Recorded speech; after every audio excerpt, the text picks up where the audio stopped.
Is it back again? Yes. Okay, so we had a bit of a blip with the phone, with the camera. I have no idea why, but yeah. One of the things I did was to find a therapist that could do life between lives therapy. Yes, I'd read quite a new novel thing, isn't it? Well, it's not really. It's been around for a very long time, but it's not being used as a therapy often outside of psychiatric type problems. And I had a bit of a job to find somebody in the UK because they all seem to be somewhere else, mostly in America or Germany, where it was first discovered. So I managed to find this wonderful lady, and I went to see her. And she, in order for you to go through the life between lives therapy, which I highly recommend, but it is a very unique experience and not one that I would do easily again. It's a huge experience. I was very scared to do it, but very glad now that I did. But before you get to that, she regresses you into possible past lives to see she how. do it by a sort of hypnosis. Hypnosis, yeah. Yeah, she's a qualified hypnotist. She teaches at universities. She teaches hypnosis at universities like Oxford and Cambridge. So I knew I was in good hands. But I was very sceptical because I kept thinking, am I just making all this up? And then she explained to me now that I didn't, and whatever. But I do recommend it if people want to look into it. I know it's not for everybody, so I'm not saying go and do it for sure. But if it's something you want to explore, I would say go. Don't hesitate, go. Anyway, so she met me a few times before, and we went through several regressions. The reason I'm telling you this is because the regression at the beginning of the book is a real regression, one of mine. Right. And so I thought, since I'm looking at the truth, I'll use one of my own regressions at the beginning of the book. Yeah. As to your question about reincarnation, personally, I believe in it. I do believe that the spirit is an energy that continues when this three-dimensional physical body perishes. I think the spirit continues. Yeah. There is now proof, I believe, that doctors and scientists or whatever, they are looking at this and going, I can't quite figure out which organ contains the thing that animates you. So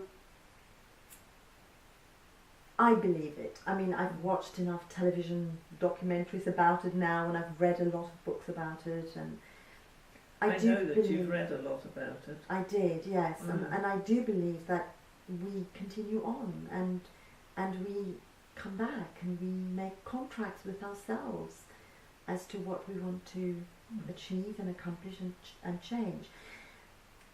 And I discussed these things long before his death with Stephen. This was something we talked about a lot.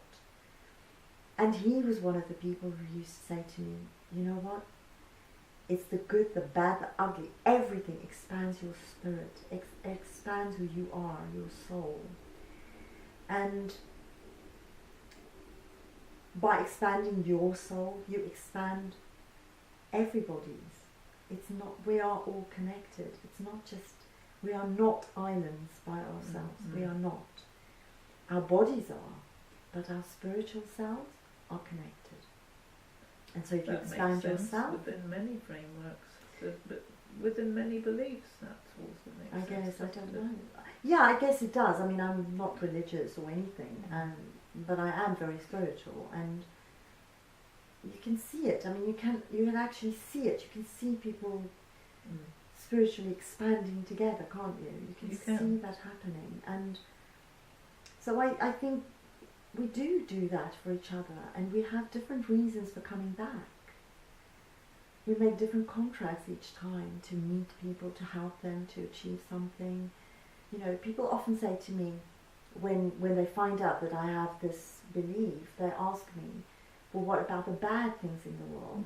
You know, people killing each other and stuff like that. And I genuinely believe that we make a contract before we come here.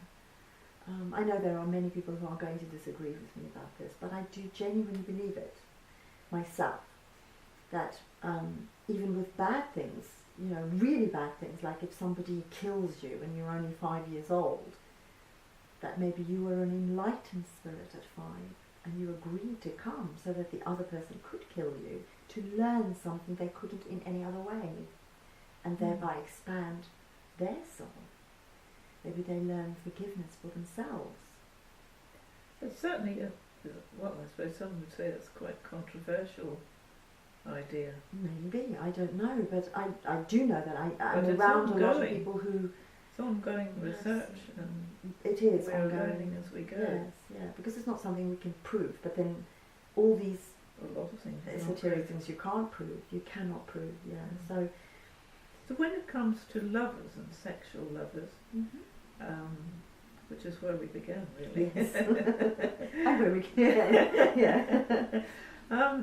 Do you think that they will find each other out in their next lives, and that I hope those so. who have been lovers in the past, perhaps it went wrong, will find themselves in the next life, will find their I think if true they've love again. Maybe if they've agreed it, if they've agreed that that's what they want to do, they want to find each other again. It's an interesting idea. Then I believe they will, yeah, and they will definitely do it. So do you think then that Isabelle and Angelo are people who have found themselves?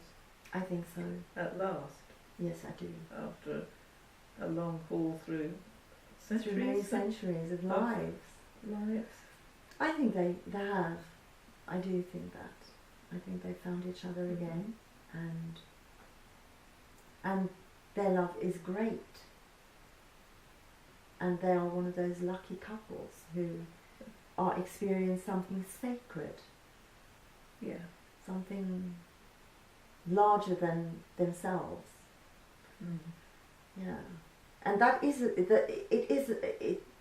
I feel it's something amazingly beautiful, because so many people go through life never experiencing anything like that. You know, they may have married someone, they may be very happy, you know, the life is going like that, it's just, you know, smooth and whatever. Well, they may be as happy as they can be. Or they think they can be. Right. But then if they had the chance to meet the one, yes, then, you know, that would be like fireworks going off and mind-blowing things. Yes, it would be all those things that all romantic novels aspire to. Right. This is what most people but see, aspire I think to it in their exists. lives. But I think it does exist. I have seen it. I have friends like that. Which is why I said to you earlier. Personally, I think you're right. Yeah. On that. Do you? Oh, good. Because, yes. I mean, I have spoken to other people who poo-poo it, but I've actually seen it. I've seen it with my own eyes. I've seen people. I have friends who've been together. She was 14 and he was 15, I think, when they met each other. And they're now in their 60s. They've got kids, grandkids. You should see these people together. It's amazing. It's such an inspiration to see them. And I mean, they're very lucky. They're very wealthy, but they didn't start out wealthy. They were very poor when they first met each other, and you know, as young people. And now they, you know, they've got everything that you can possibly want, and yet they both will say to you, because I have asked them, if they could choose between all the material stuff and the love, which one would they choose? If they had to choose. Yes. And they go the love, because the material things would mean Which nothing. Has got to be the sensible answer, hasn't it? Well, you'd hope it is. Yes. You'd hope it. Because I know that there are people who go, well, you know, you can have all the love in the world. If there's no money and you've got to struggle, then the love pretty soon flies the coop.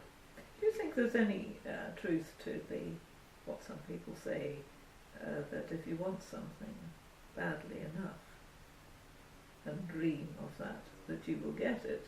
I do believe I'm that. applying this to love, but it could be to anything. almost anything. Do you think the character in your book, Isabelle, she wanted love very, very badly? I think she because did. Because she wanted it.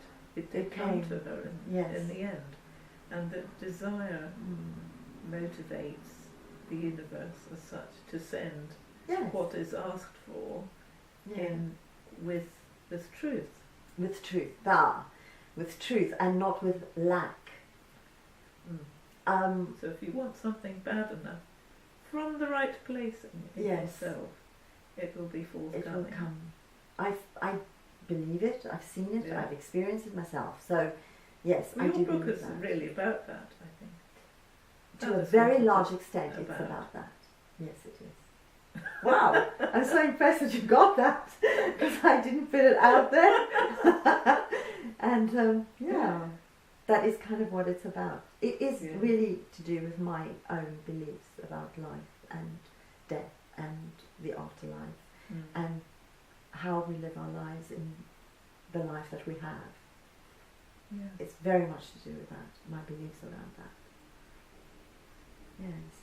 Thank you for answering all of my questions. Oh, you're very welcome. Thank you for asking them. That was so fun. Well, I think about a lot more to ask you. Yes. I will come and bombard you with them. I can't wait. Oh, thank you. That was so fun. We should do it again. High five. Thank you, darling.